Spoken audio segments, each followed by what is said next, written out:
melalui secara virtual. Dan pada pagi hari ini ada banyak sekali figur-figur hebat di bidang game art and also game design yang akan berbicara banyak dan berbagi banyak bersama rekan-rekan semua yang sudah hadir pada pagi hari ini. Jadi untuk mempersingkat waktu, pada pagi hari ini saya akan memberikan kesempatan yang pertama kepada Kakak Ibnu. Kakak Ibnu, apa kabar Kak Ibnu? Halo semuanya, salam kenal, sehat-sehat Mas. Ya, betul. Kakak Ibnu dari AGI ya, Iya, Asosiasi Game Indonesia. Silahkan Kakak Ibnu untuk berbagi remarks-nya pada pagi hari ini. Oke. Untuk remarks-nya aku sampaikan dalam bahasa Inggris atau bahasa Indonesia Dalam aja? bahasa Indonesia saja, nggak apa-apa. Oke, siap. Nanti kita akan switch dalam bahasa Inggris ketika ada session bersama Brian.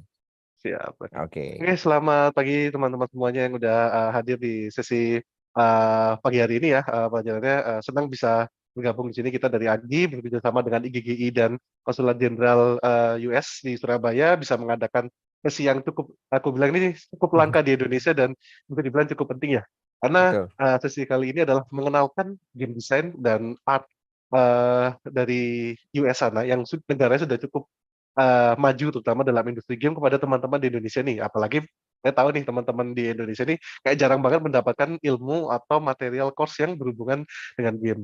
Nah, kita memang di AGI, saya selaku Deputi Pengembangan Talenta itu ya, kita punya banyak misi juga untuk membawakan banyak materi atau mengenalkan dunia industri game di luar, memasukkannya ke dalam Indonesia dan berbagi pada teman-teman dengan harapan teman-teman mendapatkan keinginan atau bisa mendapatkan motivasi untuk masuk ke dalam industri game dan melihat bahwa oh ternyata di industri game itu aku punya peluang, aku punya kesempatan dan lain-lainnya. Nah itulah yang kita harapkan dari AGI dan IGGI terutama ya, terutama dari teman-teman IGGI ini sendiri yang memang mereka fokus bergerak di grassroots ya, di grassroots itu atau pada teman-teman universitas langsung, kepada teman-teman di komunitas langsung semua. Nah kita di AGI ini yang biasanya menjembatani atau menyediakan fasilitas supaya teman-teman bisa mendapatkan apa namanya ya, semua manfaatnya yang ada kayak gitu. Nah, karena itu teman-teman jangan disia-siakan sesi hari ini karena tidak setiap hari tamu terhormat kita ini Mr. Brian Salisbury bisa datang dan mengajarkan ilmunya kepada kita semua. Jadi semoga materi hari ini bisa bermanfaat dan teman-teman juga bisa semakin termotivasi untuk menjadi game developer. Thank you. Itu aja mungkin kalau dari saya, Mas. Terima kasih Kak Ibnu. Ya sekali lagi teman-teman, Kak Ibnu Razik ini adalah Deputy of Talent Development dari Asosiasi Game Indonesia. Dan terima kasih sekali tadi atas remarks-nya Kak Ibnu. So mari kita lanjutkan dengan remarks berikutnya yang akan disampaikan oleh Bapak Joshua Shen sebagai Kepala Hubungan Masyarakat dari US Consulate General di Surabaya. Bapak Joshua Shen, please.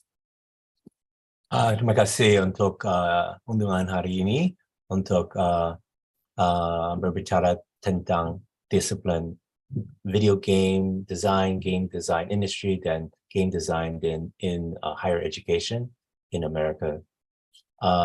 Saya Joshua Shen dari Consulate General Amerika Serikat di Surabaya dan berterima kasih untuk rekan-rekan saya di Kedutaan Amerika Serikat and the USAID, and of course, Brian Salisbury. We are, so mohon maaf, saya maybe transition into English. We're very excited to be able to have our speaker today, Mr. Brian Salisbury. He has almost 20 years of experience teaching video game design. 30. And 30 years, sorry. And then many years working in the industry, working in animation, computer character modeling. He's worked with companies like Electronic Arts, and also worked on lots of things in Xbox games and Microsoft Game Studios, among many of his actual professional experiences. Now, one of the reasons we want to bring Brian is to share with you about the number of wonderful higher education university degree programs on offer for game design in the United States.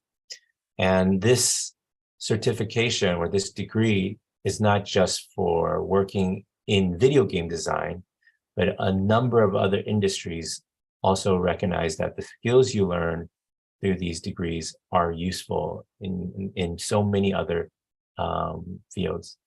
So without further delay, I want to thank Brian and thank all of you for joining us for this presentation. Terima kasih. Thank you so much, Joshua Sen. Terima kasih banyak. Baik, kita akan lanjutkan dengan sesi berikutnya, yaitu sesi inti dari workshop kita pada pagi hari ini, yaitu bersama dengan Brian dan juga Lydia. Tapi sebelumnya saya ingin mengenalkan Lydia Ignacia yang akan menjadi co-moderator pada pagi hari ini. Mungkin saya akan coba untuk sebentar ya. Saya akan untuk yes. Saya akan memunculkan Lydia untuk sementara waktu. Ya, Lydia Ignacia sebagai moderator pada acara pada pagi hari ini adalah the lead of Indie Games Group Indonesia, sebuah komunitas untuk game developer di Indonesia. Tidak hanya itu, Lydia Ignacia juga merupakan peserta dan pemenang dari program YAT Southeast Asia Leadership Initiative atau yang biasanya dikenalkan sebagai YSILI Game Changers yang diadakan tahun ini di Malaysia, di Kuala Lumpur, Malaysia. Dan once again, selain congratulations ya, thank you so much for having you in this kind of discussion, Lydia. And for Brian itself, I think Joshua has already mentioned you very well, but for all the audience, untuk seluruh para peserta virtual pada pagi hari ini, saya ingin membacakan sedikit tentang Brian, yaitu Brian Salisbury joined the EAE program at the University of Utah in 2015. So basically he's still teaching there, so he's a faculty member atau dosen di University Utah di Amerika Serikat, mengajar beragam mata kuliah in the character of creation process seperti character design to anatomical figure sculpting, 3D character production, texturing, rigging. Wah, ini menarik ya teman-teman. Technical art and animation. He was awarded funds in 2017 to set up and run a motion capture studio for the Entertainment Arts and Engineering atau EAE undergraduate and graduate courses that has been used by hundreds of students. So without further ado, I would like to offer the discussion to Lydia. So Lydia will have the discussion with Brian. Okay, please Lydia, time is yours. Okay, thank you very much, Mas Pugu. So we will have around 45 minutes discussion, which will be divided into 20 until 30 minutes. Brian will share about his materials, about his experience, and then after that we will have question and answer sessions for between 15 until 20 minutes. So we should finish the discussion by around 11:12. Yeah. So that's the plan. So Brian, or 10:12 for Indonesian time. Oh, true. That's what I'm sorry. I'm still in Kuala Lumpur. So still Kuala Lumpur. Okay. Thank you for the reminder. Everyone. Yeah. Okay. If everyone has questions, you guys can put it on the chat box. Then we will pull the questions first. So and then to Brian, I will let you know when you have past 15 minutes and also 25 minutes. Okay. So thank you. So then since everything is already clear, we can begin to listen to Brian. Brian, please, the stage is yours. Okay, thank you very much. I hope you're not hearing the echo here.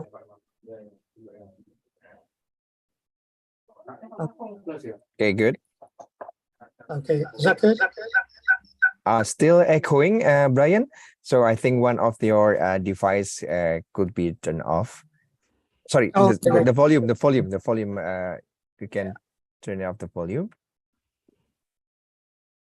okay, yeah, let's do that. I've got two computers going on here. Let me figure out which one I need to turn the volume off on. Brian, can you turn off one of the speakers? Is this better? I think it's echoing because whenever one device speaks, it is echoed by the other device. So the solution is you need to turn off the speaker of your computer. I think just this. Looks like I'm gonna have to turn off the bulb.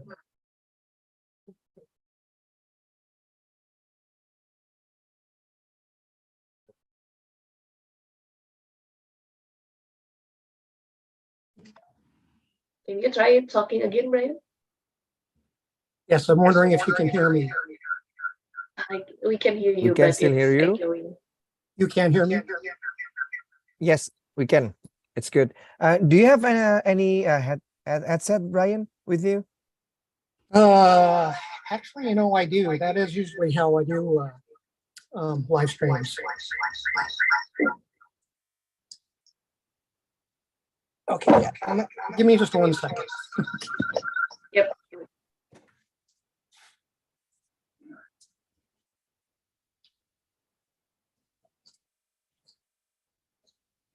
Okay, well, while we are waiting for Brian, and then we have so many audience here. Lydia, could you just tell us your experience when you joined the YCL Game Changers in KL? So perhaps some of the participants here can be inspired by what you have already done in KL. Okay. Thank you for the opportunity. So earlier this year, during May 2023, I was selected as one of the participants for YCL Game Changers 2023. It is a game jam workshop. It is a game jam and also workshop attended by 11 countries in the Southeast Asia. So during the event, we are not only learning from the experts from the United States, but also social impact leaders in Southeast Asia. So during the game jam, we are divided into teams. Then we have the opportunity to pitch the game idea. It is a social impact idea. It is a social impact game, and fortunately, our team managed to become one of the top 3 teams.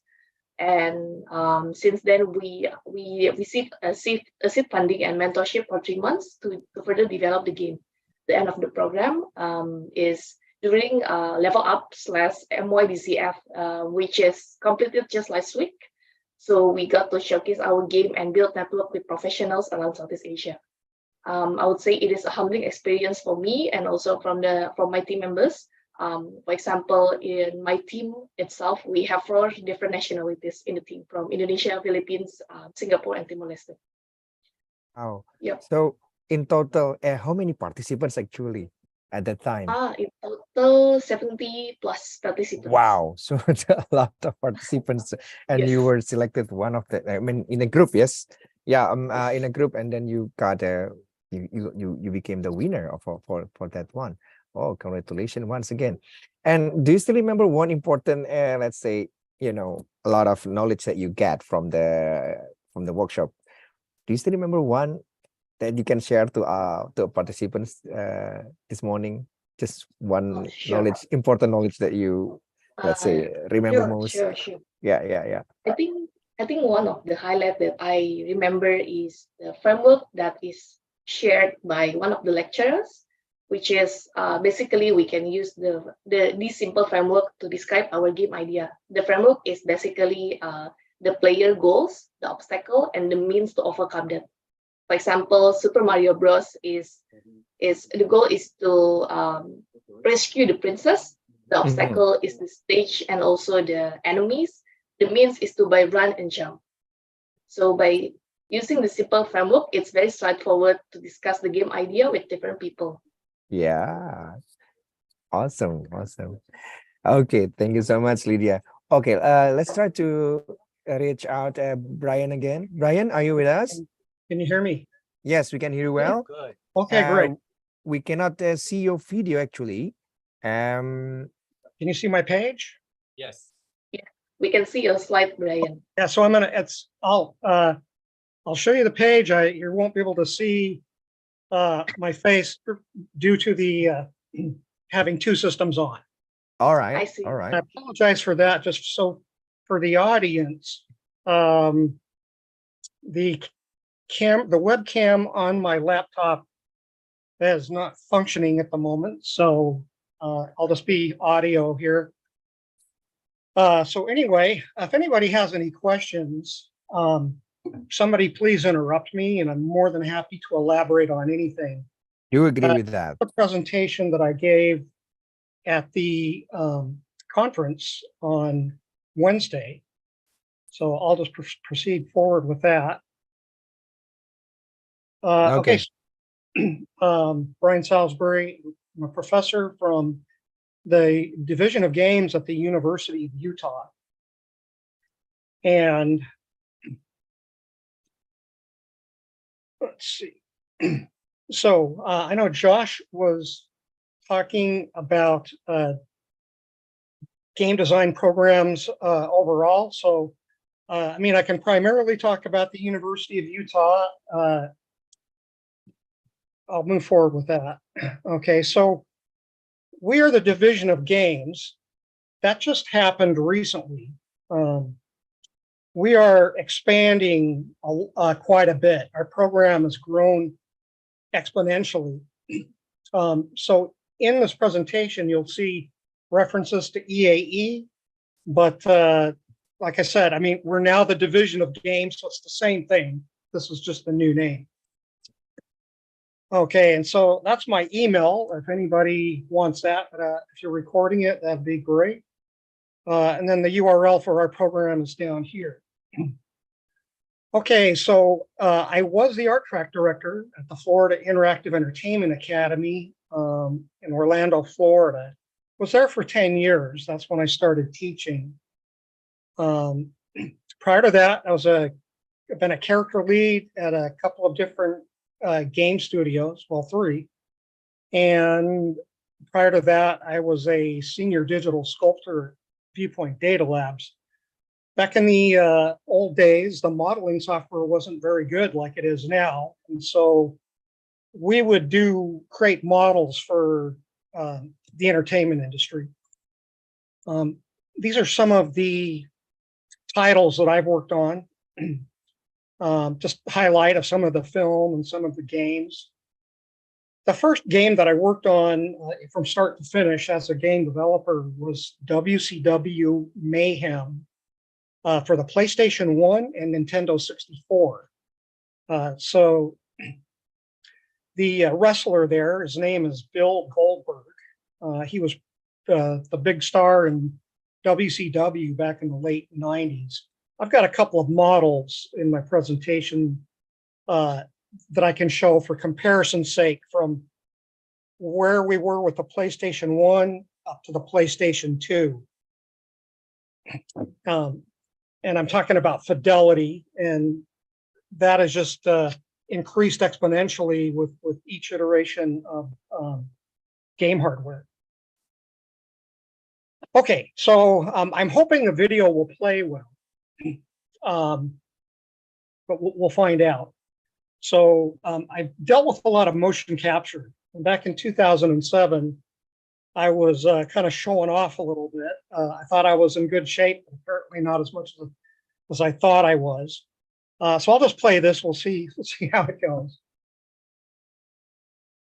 That's me in a motion capture suit, and there's a point where I hurt my hamstring here. Is that playing back? Is it playing back well? Yeah. Okay, great. It's really well, yeah. It's good. Wow.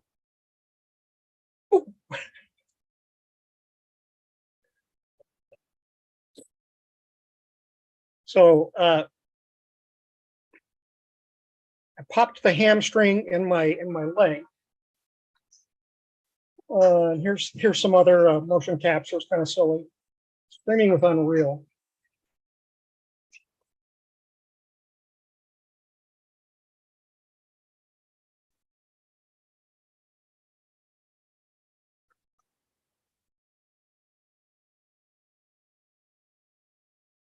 Oh my God, that was All right. But did that play back smoothly? I'm impressed, Brian, with your Okay, so I mentioned the wrestler. It's down at the bottom left. That's him. We would go do photo shoots when we would take reference for the characters in the wrestling game. Upper left, that's the original King Kong armature that was they used to animate with for the original King Kong movie. That was in a private Hollywood special effects museum, so that was a lot of fun. I've been able to do motion capture with a lot of different people. Here you might recognize the big guy there. That was kind of fun. So in this field, you get a chance to meet a lot of interesting people. Here's just some of my older film and game work. This is old, but nevertheless, some stuff that I was able to work on.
That snowboarder character was the last character that I worked on in industry. This is something they showed at the UCF Stadium for football touchdowns.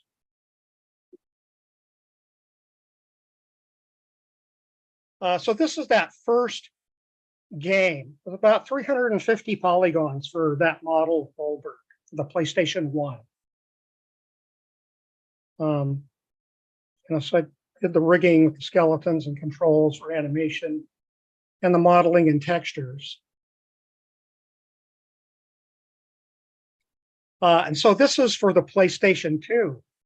And now there's about 6,000 polygons. So just one step in hardware, that much more resolution.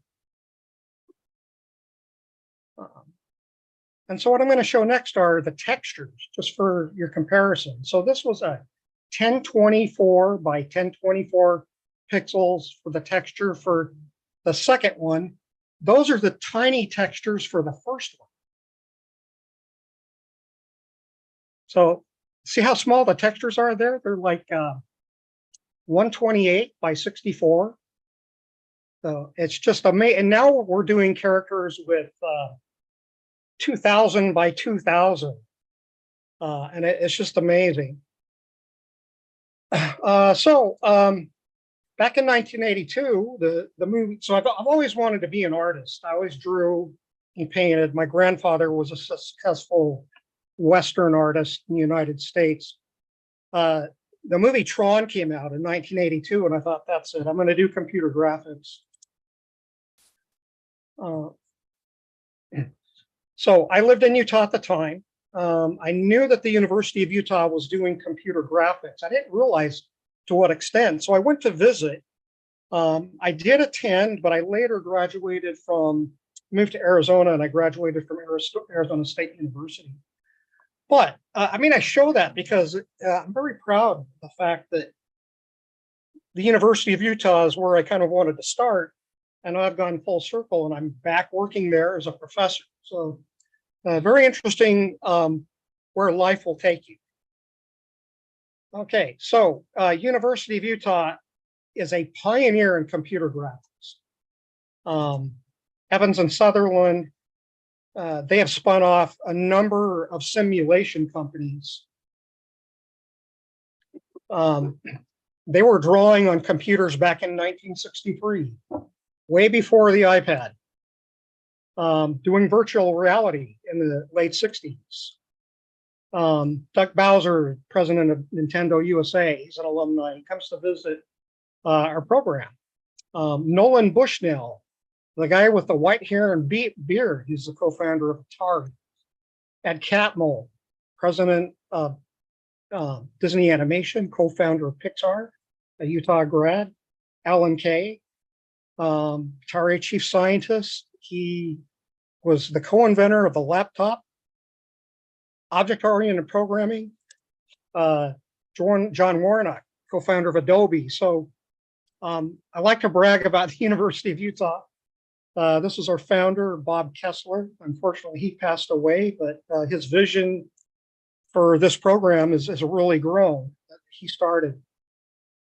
We were recently ranked #1 in public schools in the US and #3 overall, including private schools. I knew US World News and World Report. Animation career review, that we've done well in the Princeton Review. So we have undergraduate and graduate programs. We've got quite a few students. A lot of students come from Asia, Indian and Chinese. We've got a lot of Chinese students in our undergraduate program and the graduate. Our students work at studios like these. So when it comes to the curriculum, the main thing about these is they're a collaborative effort. Students, they have to publish games. We've published many on Steam. In the graduate program, we have 4 design tracks. So the undergrad is just a general games degree. We do have classes in these different disciplines, but they're more focused in the graduate program. So production, game design, software engineering, artist animators, and technical artists. We are looking at maybe getting a separate design track. And I've got a few student games here. So these I'm showing these because they're actually on. Most of them are on Steam. I'm just showing, for time's sake, I'm just showing a couple. Will go unprotected against the hostile misuse of space. But I do say that space can be explored and mastered. There is no strife, no prejudice, no national conflict in outer space as yet. Its hazards are hostile to us all. But why, some say, the moon? Why choose this as our goal? And they may well ask, why climb the highest mountain? Why 35 years ago? Why the Atlantic? We choose to go to the moon. We choose to go to the moon in this decade and do the other things. Not because they are easy, but because they are hard. Because that challenge is one that we're willing to accept. One we are unwilling to postpone. And one we intend to win.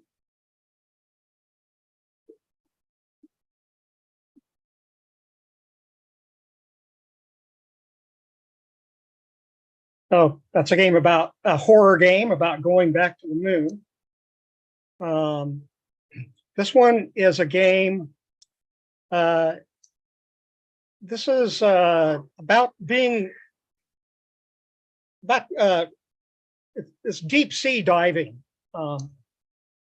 It's a puzzle game. There's a lot of puzzles to solve, and it's also got a bit of a horror, kind of a puzzle game. Our students make all sorts of games. They're not just horror games. They make games, with puzzles, with informative games, casual games, serious games, all different types of genres.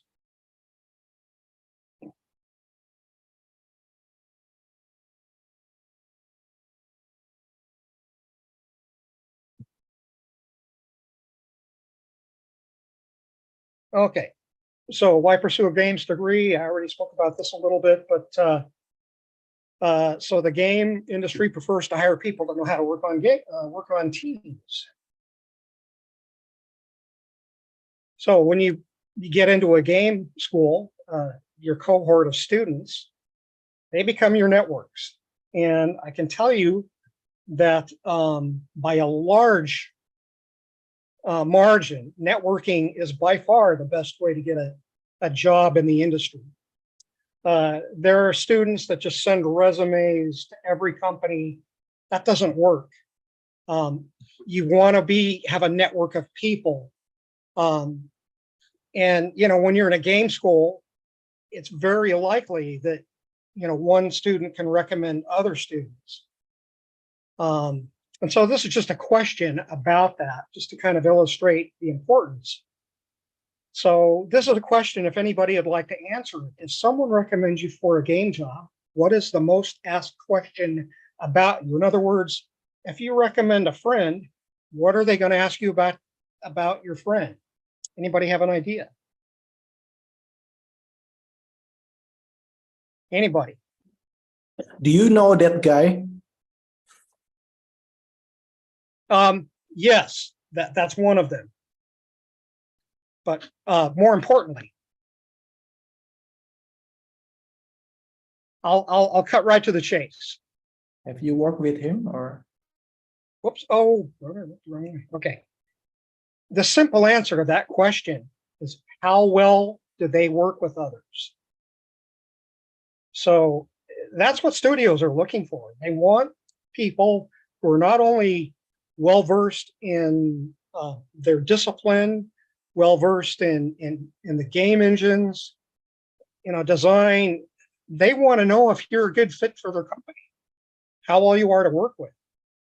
And if that comes straight from somebody in your network, that's really the way to get a job. So this right there, in my opinion, is probably the #1 reason to study at a game school. Okay, so generally you're working on team games like the couple that I showed you. You also have to work on your portfolio. So you have to kind of balance those two things with teamwork. Okay, so past 15 minutes. So how much time do I have? I still have 10 minutes more, Brian. Oh, okay, great. Yeah, so I'm not going to lie, have no illusion. The game industry is extremely competitive. So you have to leverage your strengths. You have to, if you're an artist, you need to really focus on maybe the area that you're best at. I can tell you that there's going to probably be more jobs in creating environments than there are characters. There are also going to be jobs with special effects. And then, then there's AI. I'll get to AI later. But know what kind of jobs there are. And if anybody has questions about that, I'll be happy to answer them later.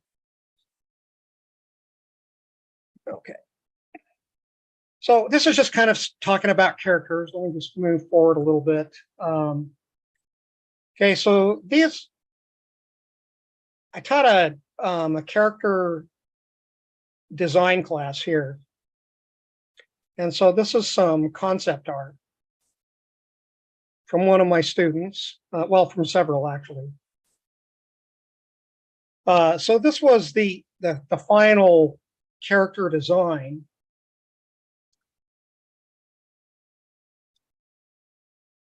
I'm just going to move forward a little bit. So in the design process, you come in and you do thumbnails, you create different types until you narrow down a design. At this part, she'd taken the design and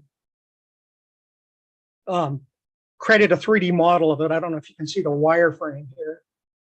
Here she has the textures. And then if we come back a little bit more, you'll see that was the initial concept after iteration. Same thing here. Another student, they had a kind of an idea of a character design. They went through the iteration process with thumbnails, kind of break that down into more value studies with variety, and finally kind of came up with this idea, and that was close to the finished render. Same thing here with this particular student. She did a really good job with her research and coming up with the type of character. This was the target, the visual target that she was looking to achieve with her work. Again, a lot of inspiration from other games. So there's the style. These are different, again, trying to come up with different silhouettes, more detailed thumbnails. She ultimately kind of came up with this sort of a character. Kind of thought that this character was a little bit stiff, went through and maybe made a little better pose, and then kind of looked for a reference of that kind of a pose, color. And then this kind of wound up being the final work. And then this is the final work compared with the target art style. So design, it's a process of iteration. You find out the problem you have to solve, you iterate, and you finally come up with work that, in conjunction with designers and art leads. Okay, so here's some animation. Hopefully this will play smoothly. So I teach an animation class. It's mainly about the fundamentals, the beginning of a character locomotion. The students will, and they have this simple character, but I asked them to make it expressive with walks and jumps and runs and idles. Then they take these animations and they put them into the game engine and they create logic trees for how the animation works. This right here was just a simple, basic animation test with a flour sack. Again, the idea was to make the character expressive, tell a story. This was another exercise where the idea was to change the direction of the movement and to make it feel accurate. All right, so let's go to something new. Okay. Okay, so these are great questions. I'll get to those as soon as I'm done with showing what I'm going to show here. So this is going to touch a little bit on AI. In Salt Lake City, we have the Silicon Slopes. That is kind of a reference to Silicon Valley in the Bay Area of San Francisco. Salt Lake City, the economy is really strong, particularly with tech. So this was just recently, this particular September 27th. So this is the president of our university. This is a dean in one of the medical. Okay, he's the CEO of University of Utah Health. They were talking about their vision of the future. And right now, the University of Utah brings in $750 million a year with research funding. We're looking to make that $1 billion. our program was just awarded $25 million for growth. By President Randall just announced that at that meeting. He also announced that the University of Utah is going to come out with some major initiatives. One of those is going to be AI. Also a major initiative with games. Now, so he announced that there will be an announcement coming soon about AI, but it's going to be huge. So there was kind of this, this notion, what is the future of games? Well, I think we all know AI is going to be a big part of it. Now, just the other day, there's a plugin for Adobe called Alpaca. I just made just a couple minutes, just a little sketch here, and then I ran it through Alpaca, and I got different variations of how it might be rendered out.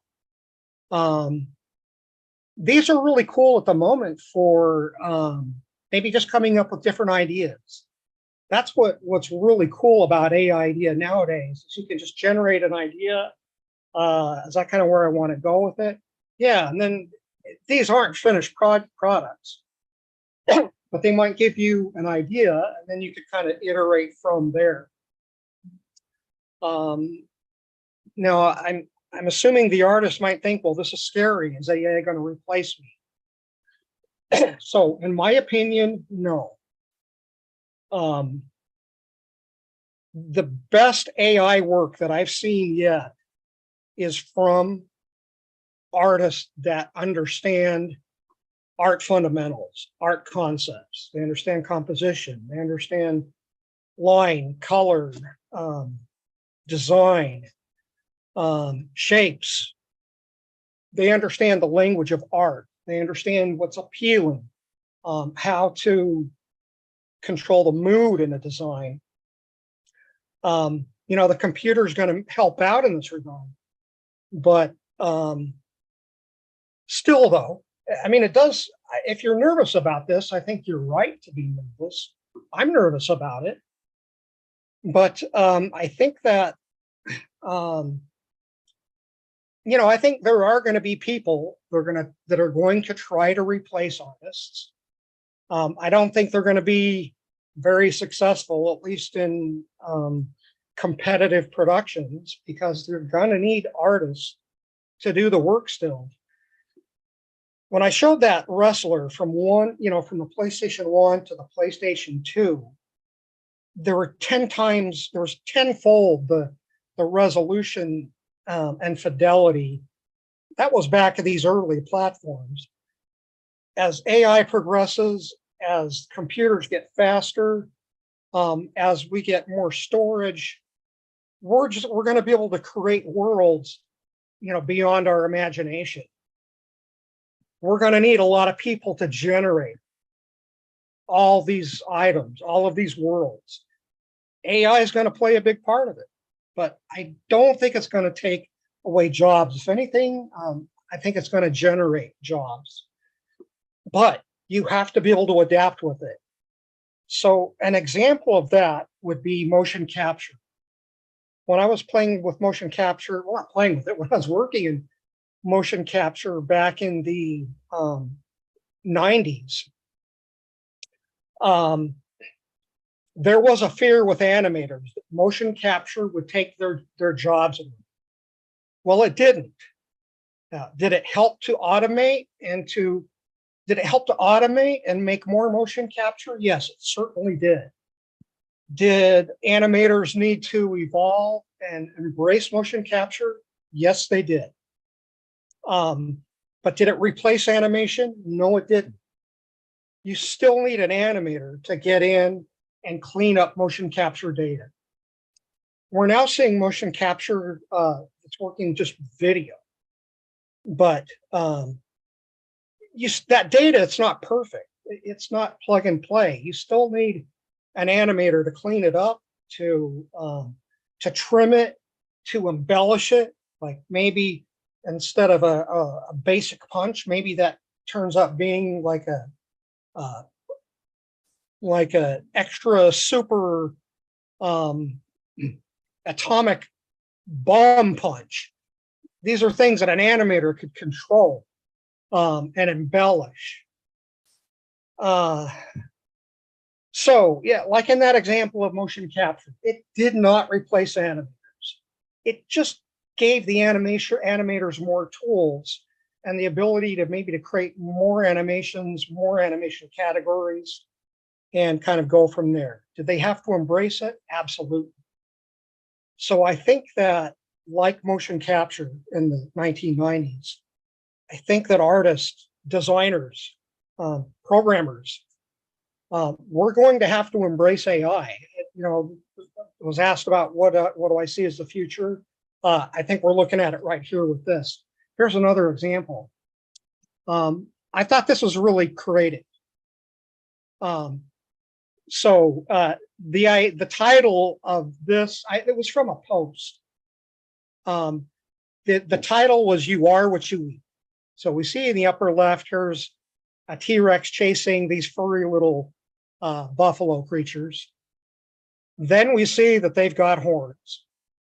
Then we see that they're starting to get a little hairy. And then in the final one, you see that they've got the hair, the cuteness, the mood, the horns, and they're so you are what you eat. You know, they're becoming they're prey.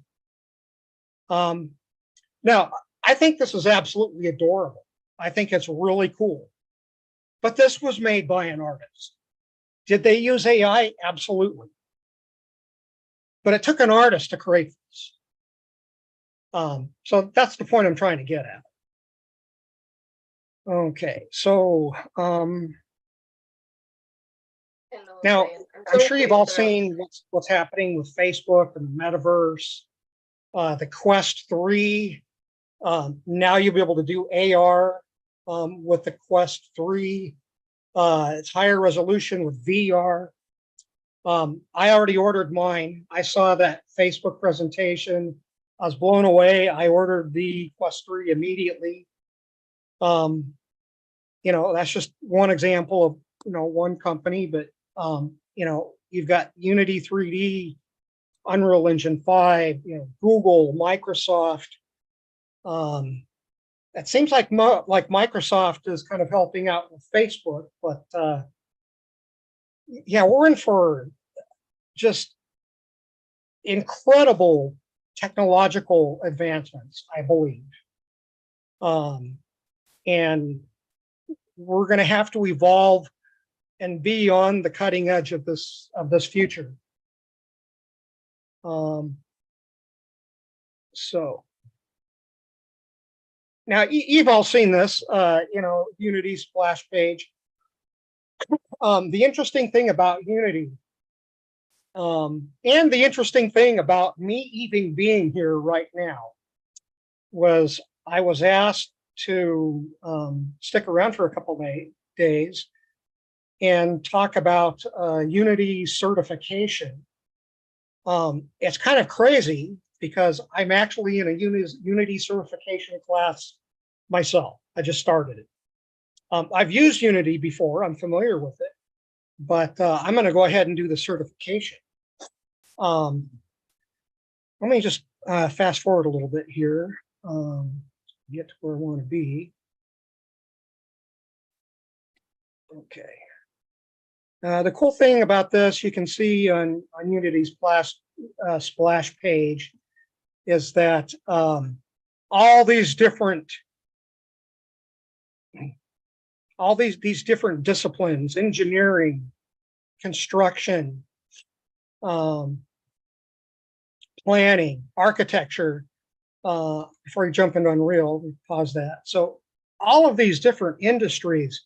In fact, the instructor in the class that I'm taking right now, he told us that the largest growth that they've seen with their Unity sales has been in medicine, which is really cool. I absolutely love medical visualization myself. I teach a digital figure sculpting class.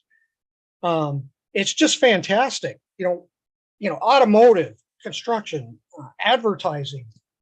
You know, and I know that everybody getting into games, they want to work on a AAA game. I think that you all should, make that your goal. But you're still working on your skill set with these tools because these other industries have embraced game tools. It's just so incredible. And yeah, maybe you're not working on a game, but maybe you're gamifying projects or products or concepts, training, simulation, these things, education, these things are going to be gamified as well. So it's just exciting. I'm thrilled about the adoption of this technology in so many other industries because, not every student is going to get a AAA job right out of school. Some do. I've seen, many do it. Hi, Brian. Sorry for interrupting your okay. presentation. Since we have a lot of questions. Okay, yeah. So and yeah, to save the time and to concise the discussion, so I would like to also give some time for the audience to have response from their questions. Absolutely. Okay, Lydia, can we start the Q&A because there are some questions that sorry, before we have the Q&A, can we just turn off the share screen first and then ask all the audience to turn off their camera because we are going to have a photo group session. It's supposed to be held in the front of the discussion, but for the time consumption perspective and concern. So I hope everyone will be okay to turn on their camera, and then we can have a photo group session, and then we can continue with the question and answer sessions. Okay, so everyone, I ask your consent to turn on your camera, and then I will take a picture. All right. Wait.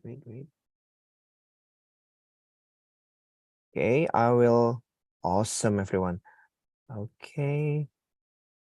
I will count into 1, 2, 3, 4, and 5. Give your best smile. For the second page, once again. Yeah.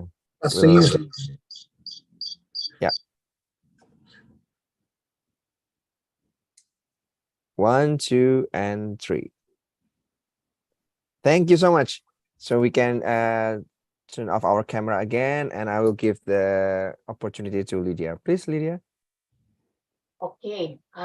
Thank you, Mas Pugu, for leading the photo session. A good idea. Sometimes if we don't took it now, we might forget. So very well done. And thank you, Brian, for your sharing. Now we are going to take the time to have a Q&A sessions. I see questions coming in the chat box, very exciting questions. So we are going to start with the first question from Calvin Sandehang. I hope I pronounced your name right. The question is, many of us are new to game development. How would you advise achieving seamless animations without resorting to motion capture or pre-made assets? Okay.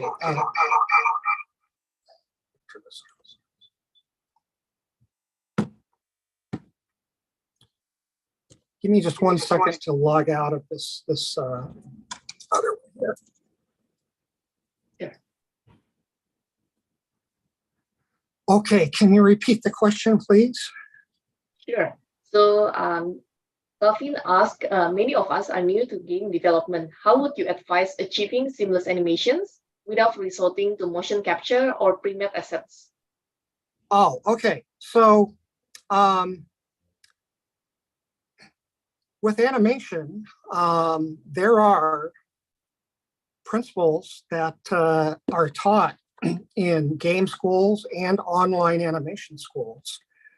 I haven't seen a lot of the online animation schools talk as much about game development, but animation, the rules, the processes, the study of motion was developed by the 9 old men at Disney. And every animator right now follows the 12 principles of animation. So, you know, with I know self-taught animators. I've had some animation classes, but I'm a self-taught animator as well. There's a lot of information on the internet. You can find a lot of information in schools, but you know, if you follow these principles and you get feedback, you can get to the point where you can make a great portfolio. It just takes time. Another thing that I'd highly recommend for any kind of work is, you know, look at portfolios of people that are in the industry. And here's kind of like a really good way to figure out where you stand on your portfolio. So if you watch a game, if you wait for the credits are going to scroll. You see the names of the artists, look them up, look at their portfolio. And then you can see, you know, what their portfolio is and, you know, where you need to be to compare yourself to them to work at a studio like where they work. I can take that a step further. I had a student once, I've done this myself earlier, but I had a student once who wanted to work at a certain studio. He was a level designer or an environment artist. He did that very thing I just said. He looked at the credits of the game that he liked, the studio where it was at. He contacted somebody there by just looking at the credits. Contacted them. Hey, would you mind looking at my portfolio? Would you mind, you know, maybe telling me about where you work? And then, you know, maybe later, would you mind checking my portfolio again? Can I call you, you know, email you back in 6 months? And so he reached out. He was networking, made a bit of an acquaintance with somebody there. And then when, you know, that person thought that their stuff was that was good enough, they took his resume and portfolio to HR and he got hired. He got hired instead of all the people in the stack of resumes. So yeah, your portfolio is one thing. Networking is another. So if you're involved in you know, game groups and associations, you're doing the right thing. Get to know people. You know, with associations, like you never know who you're going to meet. That's going to help you land your first job. And maybe that first job doesn't come for a while. You know, like so in my case, I had just graduated from Arizona State with a degree in computer graphics. I was a 3D modeler. I did some rendering and animation too.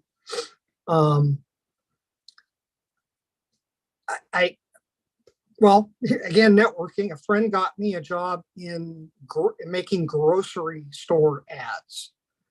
Okay, this is not what I wanted to do, but at least it was working with computer graphics. I had to take a pay cut. I was a server in a restaurant. I took a pay cut to go to that first job. I was working on computers, making grocery ads, you know, like chicken, $1 a pound or whatever it was. And then, like I said, I was a server in a restaurant. Well, I met somebody in the restaurant who we kind of made like contact, and we kept in touch. And he knew somebody that was starting a 3D computer graphics company. There you go. It was networking. That's how I got my first job. Yeah, I'm doing 3D.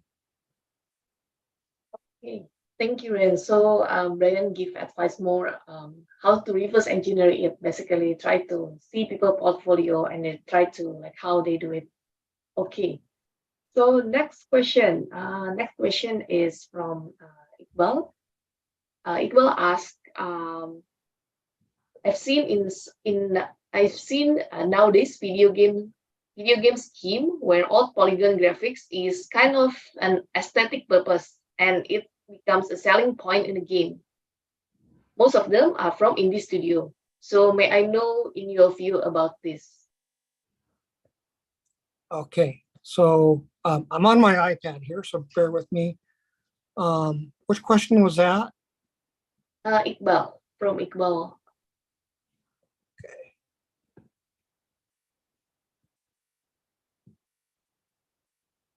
Okay, video game scheme where old polygon graphics.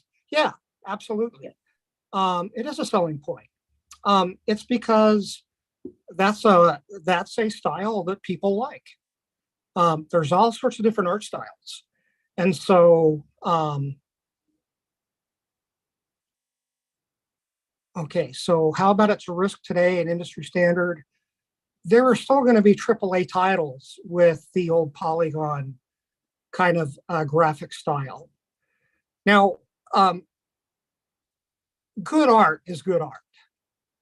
If you adopt a style, it's good art.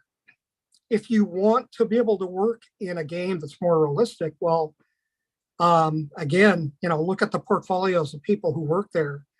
And if you show in your portfolio that you can handle high resolution styles, realistic styles, stylized looks, you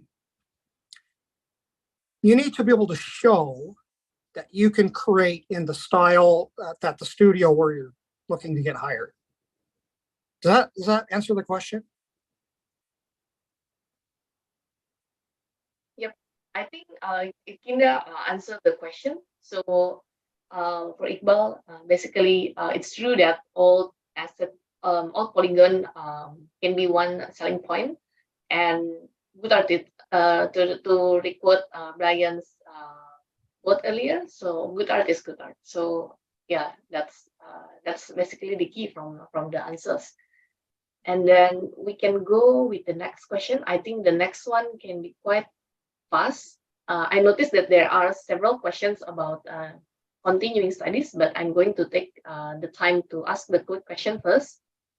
So Rahmat asked about software.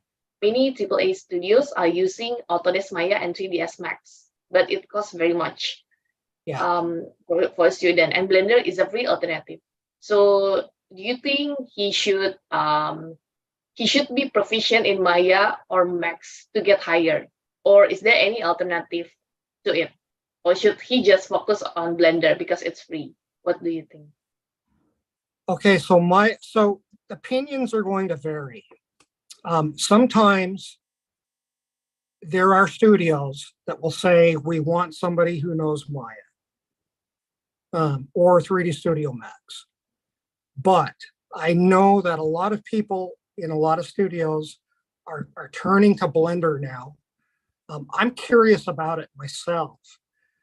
There's been some great work done in Blender, and 3D is it's a medium, right? So it's a medium like 2D. So if you can paint really well in Photoshop, you should be able to paint really well in Krita or Painter, or there's a host of other digital painting tools, Clip Studio, Paint. Painting is painting. So, okay, so the interface might be a little bit different, but modeling in 3D is modeling in 3D. If you build something great in Blender, then you know how to build something great. Now, if there's a studio that says you must know Maya, then take a couple of weeks and learn Maya. It's more about your abilities as an artist, in my opinion, than which software. All right. So the key is to focus on building with like assets, then treat different software as like a medium. It does take time to learn of the software, but most important is to make like build it with assets first. Yeah. Okay. We have another question from Muhammad Lutfi. Good morning, Brian. I've been curious about your experience in 3D modeling for older consoles, such as the PS1. Can you tell me how hard is it to do 3D modeling in those days versus now? Oh, in those days, it was difficult. Let's see if I'm at the right question. Okay, there we go. Wait. So I wasn't my PC, I had to switch to my iPad. So, okay, here we go. Older consoles such as PS1, it's light years ahead of where it was. Back in those days, so I had a secret weapon. In this particular case, it was a piece of software that nobody uses anymore. That software was called Nietzscheman Graphics. It was called Symbolics. When I first started, it was called Symbolics. Then it became Nietzscheman Graphics. Then it became Mirai. It was bought and sold a number of times. It's no longer around. If you want to know what that software is like, there's let's see, I'll maybe put it in here. There's a program called Wings 3D. I think it's still available. It is free.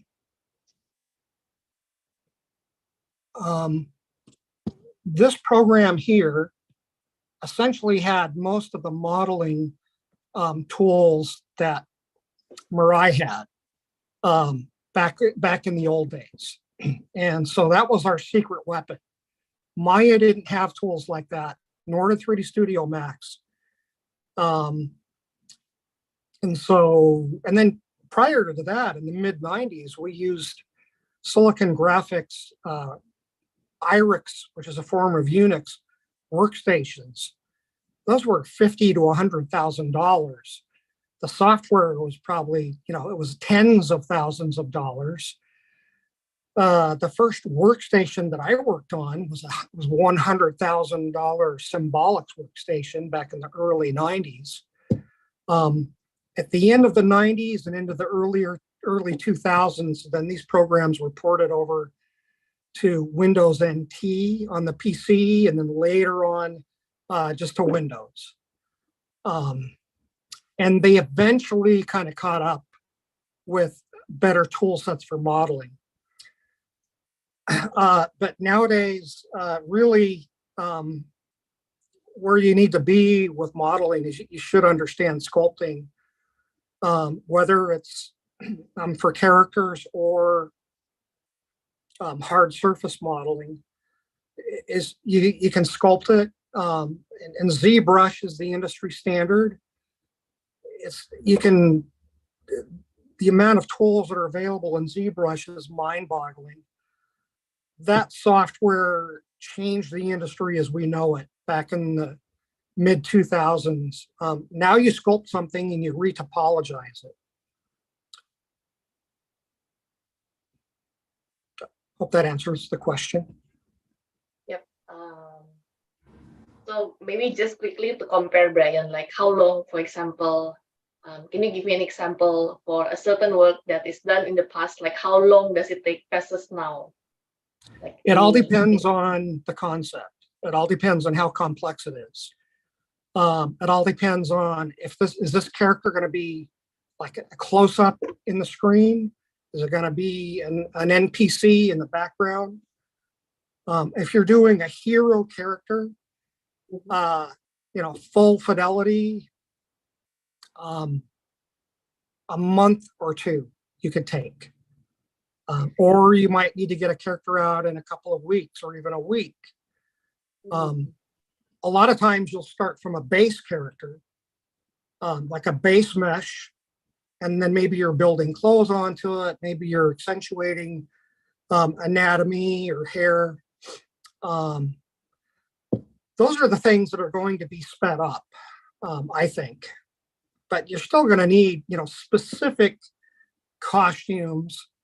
And it just all depends on, the complexity. Take a week. It could take, maybe a couple of days to a couple of weeks to a month, if not more. I see. Well noted. But Okay. but the bean counters, the accountants, the producers, they're going to want stuff created as soon as possible. True. So being able to work fast is important. Okay. Well noted. So thank you, Brian, for answering all the questions. I think because of time, we will not be able to answer all questions. But I do notice there are several questions, such as from Rahmat Hidayat, from Hisham Izzuddin Anwar, from Randy Rayana. They ask about studying opportunities. I think Mas Yos earlier dropped his email, so everyone can follow the Instagram at USAID Teman or email to temanlpdp@gmail.com. So for those who are interested to learn more about the study or about study opportunities in the United States related to game design and art, you can drop an email to temanlpdp@gmail.com or Instagram at USAID Teman. So with that, we can conclude the Q&A session. Then I will return the stage to Mas Pugu. Silakan, Mas Pugu. Thank you, Lydia. Thank you, Brian, for the great insight for all the audience this morning. We really we are intriguing with your presentations. So for those who still have questions, Brian, do you mind if you drop your email once again on the chat box? So yeah, so everyone, all the participants can ask you regarding the game itself, or let's say because you also mentioned about the University of Utah, so perhaps they would like to know about the university and also the future or kind of opportunities for scholarship or any other let's say research interest based on your current job as the faculty member at the University of Utah. Quick? Yeah. Yes, of course, for you, Jos. I know. The last one before we close. Education question is, please contact Brian or Taman LPTP USAID. But just overview, Brian. Maybe this as the last question. The questions were about scholarship opportunities and about PhD programs, and then comparing like a private university like NYU with a public university like University of Utah. Okay. Can you talk about just maybe that last part, comparing private versus public universities studying game design in the United States? Well, so I didn't know NYU was private. But there are private, so there are universities that maybe are a little more theory with PhD programs. There are universities that are a little more applied. Utah is a little, more practical. But now that we're a division, we are going to be getting a PhD program. Sometimes when international students come, like for instance, I have a student that's doing this now, didn't find a job right away, but elected to stick around. What he did was he switched from one track to the other, which allowed him to stay an extra year with his visa. And he's working on his portfolio now, and I'm sure he's going to do very well. In fact, he's my teaching assistant in one of my classes. You know, I mean, I would find out what the university does. I think it'd be a good idea to reach out to faculty members to find out maybe, and also to advisors to find out if they offer what you're looking for. There are a lot of great learning institutions, and they're getting more and more all the time. You know, I'm most familiar with University of Utah, and definitely biased. I'm also familiar with the University of Central Florida. I'm biased there too. I think they're both great. There's SMU, there's USC, there's ETC, Carnegie Mellon,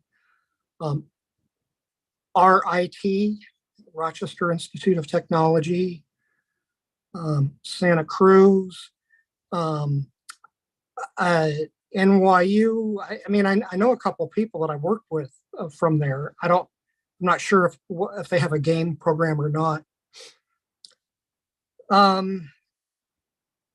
The main thing is, you know, if you go to, whether it's a private, if it's a public, you know, it's really going to be more about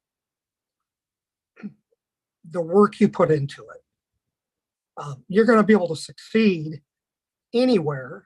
You know, some universities will maybe offer more opportunities, you know, depending on their cohort structure and, you know, the companies that go and recruit at that particular university. But really, it's going to be about what you put into it. You know, if you're doing a bachelor's degree, it's going to be hard to be ready for industry right out of the gate unless you're very focused. If you're focused on what you want to do, and if you spend time on it, and if you spend time working on your own stuff outside of class, those are the kind of portfolio works that people are going to want to see. Something you've really taken the time to polish. I think you're going to find that anywhere you go. There's only one school that I know of that's more focused on, you know, just the portfolio and not as many other classes, and that would be Ringling College of Art and Design. It's also very expensive. It's a private school. I think it's a good idea to look at Ringling College of Art and Design and look at their game program and look at the work that the students are doing. You know, I'd look at that anywhere. Like on our page, we have our student work. We show what they've done, and you can, you know, find links to it. But it's really, you know, it just depends on, you know, what you put into it to help you stand out from the crowd. Thank you, Brian. I mean, I think that message is clear. How much you work on your own portfolio and how much you work on that network. That's very important as well. Thank you. Yeah, and how you perform on the team. Yeah. On teams when you're working together. Okay, thank you very much, Brian. The main key point, I think, is focus on what you are interested to be successful in the future. I think I still have 2 minutes for Mas Yo Sudarso. Do you have something to be shared from teman LPDP before we close the discussion, Mas? Okay, thank you very much, Mas Pugu, Joshua, Mas Chris, and also Mbak Lydia. And Brian, thank you very much for your time today to give the presentation for the participants. So just would like to inform for everyone here about ISET Teman LPDP. We are a program sponsored by USAID Indonesia, and Teman is an abbreviation for Technical Management Support. where we provide support for anybody who would like to study, particularly to US universities. Currently, we are collaborating with two ministries who run the biggest Indonesian scholarship programs, such as Ministry of Education and Culture, and also Ministry of Religious Affairs. One of our activity is to promote and also to inform about US universities to Indonesian participants. And as we seen today that we have Professor Brian Salisbury from University of Utah, where yesterday Professor Brian as the invited by Polytechnic Media Creative in Jakarta for the international conference. And soon me and Professor Brian will depart to Surabaya today, and we'll have an event tomorrow at Universitas Airlangga and also on Monday at Polytechnic Elektronik Negeri Surabaya. So anyone here who are interested to study or to know more about US universities, as Mbak Lydia said before, feel free to join, to jump to our IG at USA Teman, or send any email to temanlpd@gmail.com. So hopefully we can meet again soon, and we can meet face to face. Thank you very much, Mas Fugo. Okay, so thank you so much for your explanation, Mas Yusdarso, and I think this is gonna be the end of our virtual discussion. Thank you very much for all parties that have participated in these virtual programs. Once again, thank you for Teman LPDP, USAID, AGI, Asosiasi Game Indonesia, Lydia, thank you so much. And also Brian, for sure, we will see each other soon, because yeah, tomorrow you are scheduled to be in Surabaya. Okay, everyone, have a great weekend. I hope that this event will be very fruitful for you and your future endeavor. And once again, see you and God bless you all. Bye-bye. Thank you all Thank you very very much. much, everyone. Thank you, Mas Ibnu, Lydia, Thank you, Professor Brian. Brian. Thank you semua. Thank you, Mr. Mas Brian. Yos. Yes, sudah Thank tahu. you. Sama-sama, terima kasih Bapak Ibu semuanya. Izin live Bapak Ibu. Silakan.